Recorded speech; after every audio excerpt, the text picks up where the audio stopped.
Տեսնում եք, որ ազգայնավտանգության ծառայության դիմակավորված անձինք նույնիսկ ցույց տվեցին, որպեսզի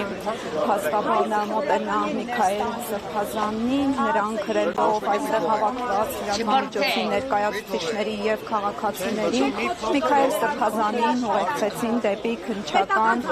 կոմիտե։ Արգելի լրագրողներ, խնդրում եմ ուսի խոչընդոտեք մեր ծառայությունը։ Մենք չենք խոչընդոտում, դուք եք խոչընդոտում։ Լրագրողների աշխատանքը խոչընդոտելը հետ գնացեք։ Բանը հանձնարարեք, գիտեք։ Գիտեք,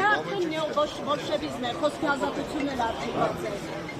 Հոգևորականների ողջ է սկսել։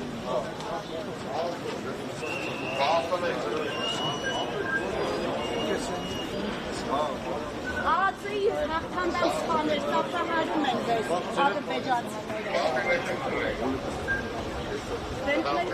Այստեղ քննչական կոմիտեն ոստիկանական մեծաթիվ ուժերով շրջափակված է։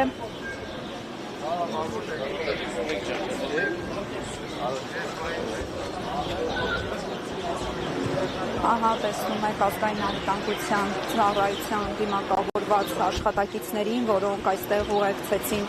Միքայել Սրբազանին եւ քննչական կոմիտեի մոտից հեռացան։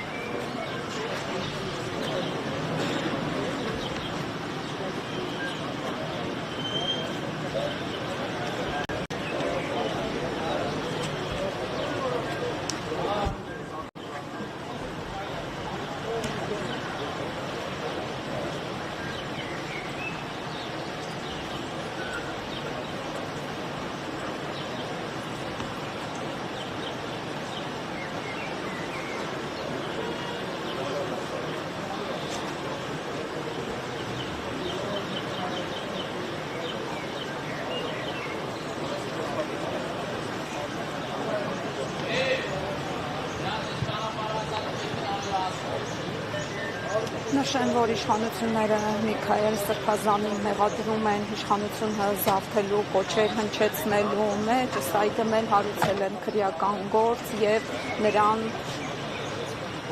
հրավիրել քննչական կոմիտե։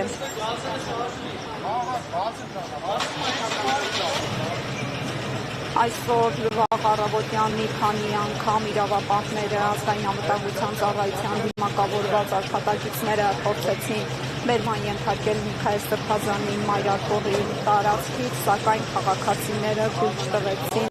որպեսզի Միքայել Սրբազանը ներկայանա քննչական կոմիտե, ինչից հետո հայրասողի Կարապետյանը դուրս եկավ վեհարանից եւ քաղաքացիներին կոչ արեց, որպեսզի միասին երթով շարժվեն դեպի Երևան քննչական կոմիտե, որին էլ հետևեց քաղաքացիների եւ Սրբազանի երթը։